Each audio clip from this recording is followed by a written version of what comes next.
एक समय की बात है। कमलेशपुर गांव में सुरेश अपनी पत्नी सरला और 30 साल की मोटी बेटी सुषमा के साथ अपने छोटे से घर में रहकर बड़ी गरीबी में अपना जीवन बिता रहे थे। सुषमा का वजन बहुत ज्यादा था। वो दिखने में काफी मोटी थी। उसे बचपन से ही ज्यादा खाने की आदत थी। सुषमा हर वक्त बस खाने पीने के बारे में सोचती रहती। उसके इस मोटापे और खाने की आदत से सुरेश और सरला काफी परेशान हो चुके थे। वही मोटापे की वजह से सुषमा की अब तक कहीं शादी भी नहीं हो रही थी। एक दिन सुषमा अपने छोटे से घर में बैठकर खाना खा रही थी। बस कर सुषमा, सवेरे से ये 5वीं प्लेट भरकर तू खाना खा चुकी है। और कितना खाएगी तू? पिताजी, मुझे भी भूख लगी है, खाने दीजिए ना। क्या करूं मैं इस लड़की का? खा खा कर देखो कैसे गुब्बारे की तरह फूल गई है। 30 साल की उम्र हो गई है। अरे, इसके मोटापे की वजह से इसकी कहीं शादी भी नहीं हो रही है। सुषमा के इस मोटापे की वजह से सुरेश सरला हर समय चिंता में रहते थे। कुछ दिन बाद उसे गांव में रहने वाला रामलाल सुरेश के घर में आता है। सुरेश भाई, आपकी बिटिया सुषमा को एक रिश्ता आया है। लड़के को सुषमा पसंद है और वो 2 ही दिन में सुषमा से शादी करना चाहता है। क्या? कौन है वो महान इंसान? अपने ही गांव में रहता है। लड़के का नाम भोला है। उसके परिवार में केवल उसकी माँ दामिनी और बहन ही है। माँ बेचारी जिंदगी और मौत से जूझ रही है। एक बीमारी ने उन्हें अपने चपेटे में ले रखा है। बस बेटे की शादी देखना चाहती है। इसीलिए माँ की खातिर भोला 2 दिन में ही शादी करना चाहता है। ये तो बड़ी अच्छी बात है रामलाल भाई।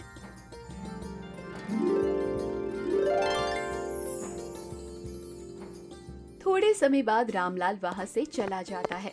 तभी आनन फानन में 2 ही दिन बाद गरीब मोटी सुषमा की शादी उसी गांव में रहने वाले गरीब भोला से हो जाती है। भोला उसी गांव में अपने छोटे से घर में अपनी बूढ़ी माँ दामिनी के साथ बड़ी गरीबी में अपना जीवन बिता रहा था। गरीबी के चलते भोला की भी कहीं शादी नहीं हो रही थी और दामिनी की ख्वाहिश थी कि भोला की शादी उसके जीते जी हो जाए। इसीलिए भोला ने सुषमा से शादी कर लिया था।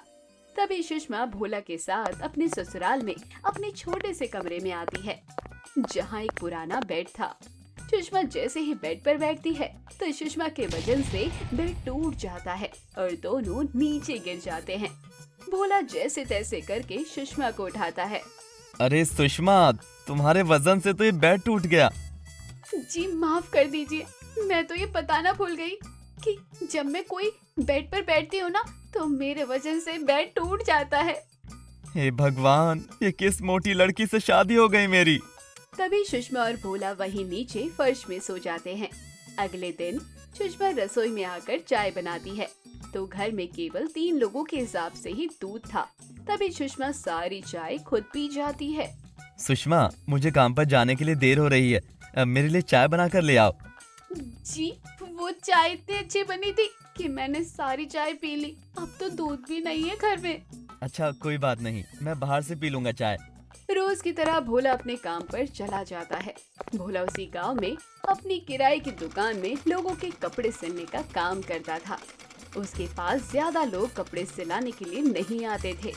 बस ले दे करके दिन भर की कमाई उसकी 200 से 300 रुपए बड़ी मुश्किल से हो पाती थी।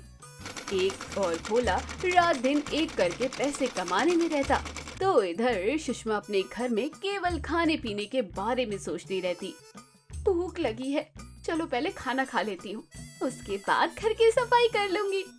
सुषमा रसोई में आती है और अपने हाथों से फटाफट सब्जी, चावल और 2 कुकर में बनाकर वहीं रसोई में बैठकर सारा खाना अकेले ही खा जाती है। चलो, नाश्ता तो हो गया, अब थोड़ी सफाई कर लेती हूँ घर की। 2 कुकर भरकर सब्जी चावल सुषमा के लिए केवल नाश्ता ही था।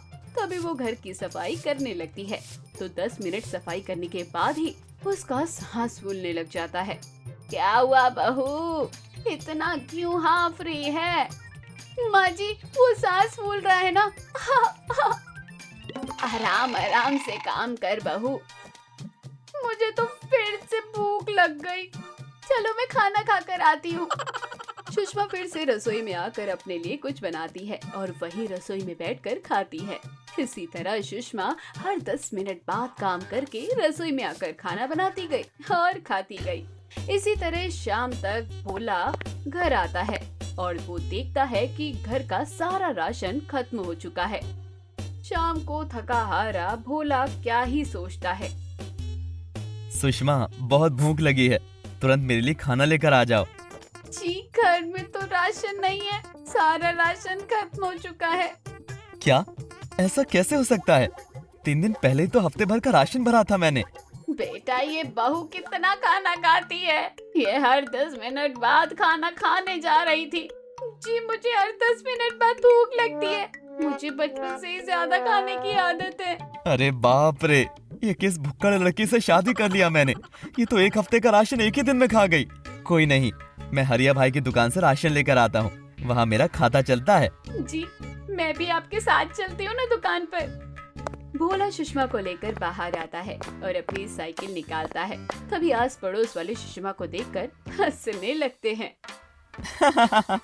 अरे देखो देखो, इस भोला की पत्नी तो कितनी मोटी है। अरे भोला भाई, हमारी भाभी तो कितनी मोटी है, अगर ये आपके पीछे साइकिल पर बैठी ना तो साइकिल की हालत और खराब हो जाएगी। भोला भाई, मेरी राय मानो तो अपनी इस मोटी पत्नी को एक ठेले पर लेकर जाओ, ये उसी पर सही से जाएगी। चुप हो जाओ सबके सब, शर्म नहीं आती ऐसे किसी के मोटापे पर हंसने पर। चलो सुषमा। अपनी पत्नी का मजाक बनते देख भोला समझ जाता है कि इसे अपनी साइकिल पर बिठाना सही नहीं होगा। अपना इतना मजाक देखकर भोला उदास हो जाता है। तभी वो सुषमा को लेकर पैदल ही हरिया की दुकान में आता है। वहाँ से वह राशन उधार घर लेकर आता है। इसी तरह दिन प्रतिदिन बीतने लगे। अब सुषमा रोज रोज इतना ज्यादा खाना खाने लगी कि वो 3 दिन में ही भोला के घर का सारा राशन खत्म कर देती थी और भोला से छुपकर हर 3 दिन बाद हरिया की दुकान में जाकर वहाँ से मुफ्त में राशन लाती थी। इसी तरह 3 महीने बीत जाते हैं। सुषमा लगातार 3 महीने से हरिया से उधार राशन लाने लगी। अब तक उसने हरिया से 25,000 रुपए का राशन ले लिया था। एक दिन सवेरे हरिया भोला के घर आता है। भोला, कहाँ है तू? भाई मेरा 3 महीने का कर्ज कब देगा? पिछले 3 महीने से तेरी पत्नी मुझसे उधार राशन लेकर आती है। अच्छा, कितना हुआ आपका पैसा? 25,000 रुपए हुआ है। क्या? 25,000 रुपए? पागल हो गए हो क्या भाई? मैं तो आपसे हफ्ते का राशन 1,000 रुपए का लाता था, फिर 3 महीने के राशन के 25,000 रुपए कैसे हो गए आपके? अपनी पत्नी से ही पूछो, यही बार बार आकर मुझसे राशन लेकर जाती थी। मुझे मेरा पैसा चाहिए अभी। भोला भाई, मुझे दुकान में राशन भरना है।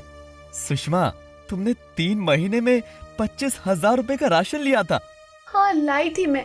अब खाने के लिए राशन ही लाते हैं ना। अरे तो इतना, अब मैं 25,000 रुपए कहाँ से दूं हरिया भाई को?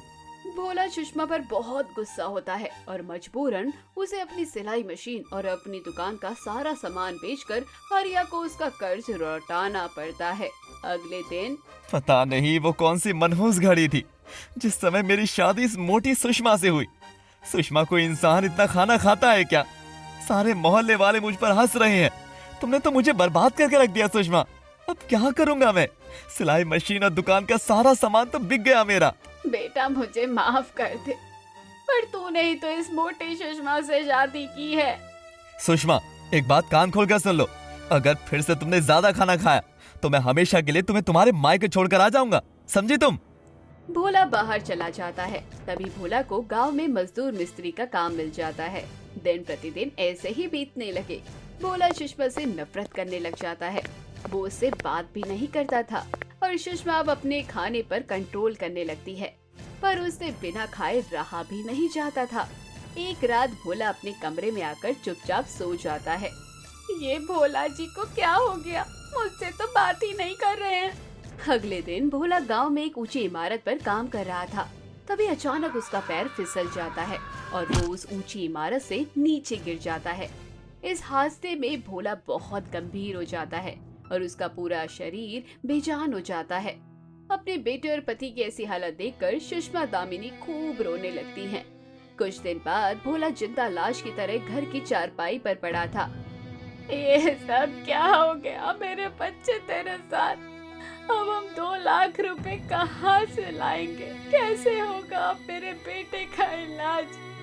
भोला के इलाज के लिए 2 लाख रुपए का खर्चा आ रहा था। माँ जी, आप चिंता मत कीजिए, भोला जी को कुछ नहीं होगा। मैं इनका इलाज करवाऊंगी। मैं दिन रात गांव में मेहनत मजदूरी करके पैसे कमाऊंगी।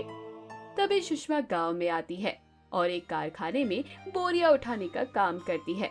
100 रुपए प्रतिदिन मिलते थे। इसी तरह कुछ दिन बीत जाते हैं। घर खर्च और जरूरत पूरे करने में सुषमा के पास पैसों की बचत नहीं हो पा रही थी। इतने कम दिनों में काम करने के बाद मैं केवल 2,000 रुपए की बचत कर पाई हूँ। इतनी कम कमाई में कैसे मैं 2 लाख रुपए जमा कर पाऊंगी? मुझे दिन के साथ साथ रात को भी कोई काम करके पैसे कमाने होंगे। एक काम करती हूँ, मैं एक सिलाई मशीन खरीदकर रात को घर में सिलाई का काम करती हूँ। डबल आमदनी होगी तो मेरे पास पैसों की ज्यादा बचत होगी। उसके बाद सुष्मिता दिन में कारखाने में खूब मेहनत करने लगी और एक सिलाई मशीन खरीदकर रात को घर में ही गांव वालों के कपड़े का सिलने का काम करने लगी। इसी तरह 5 से 6 महीने की कड़ी मेहनत के बाद सुषमा 2 लाख रुपए जमा करके अपने पति भोला का इलाज करवा लेती है, जिसके बाद भोला बिल्कुल ठीक हो जाता है। लगातार इतने महीनों से रात दिन कड़ी मेहनत करने के बाद सुषमा अब दुबली पतली हो जाती है। सुषमा दिखने में बहुत गोरी खूबसूरत हीरोइन की तरह दिख रही थी। उस मोटापे ने सुषमा की इस खूबसूरती को छुपा कर रख दिया था। सुषमा के संघर्ष और उसके इस दुबले शरीर को देखकर दामिनी भोला बहुत खुश होते हैं। सुषमा, तुम कितनी खूबसूरत हो। तुम्हारे मोटापे ने तो तुम्हारी इस खूबसूरती को ही छुपा कर रख दिया था। मुझे माफ कर दो सुषमा, मैंने तुम्हारे साथ बहुत बुरा सलूक किया था। मेरी जान बचाने के लिए तुमने इतना संघर्ष किया। सच में तुम बहुत अच्छी हो सुषमा, बहुत अच्छी। जी, आप मेरे पति हो। पति की सेवा करना तो पत्नी का कर्तव्य होता है। मैं आपको मुसीबत में कैसे देख सकती थी? भगवान हर लड़के को तुम्हारी जैसी ही आज्ञाकारी पत्नी दे। बेटा, ऐसे ही तुम हंसते खेलते रहो, यही मेरी आखिरी इच्छा है।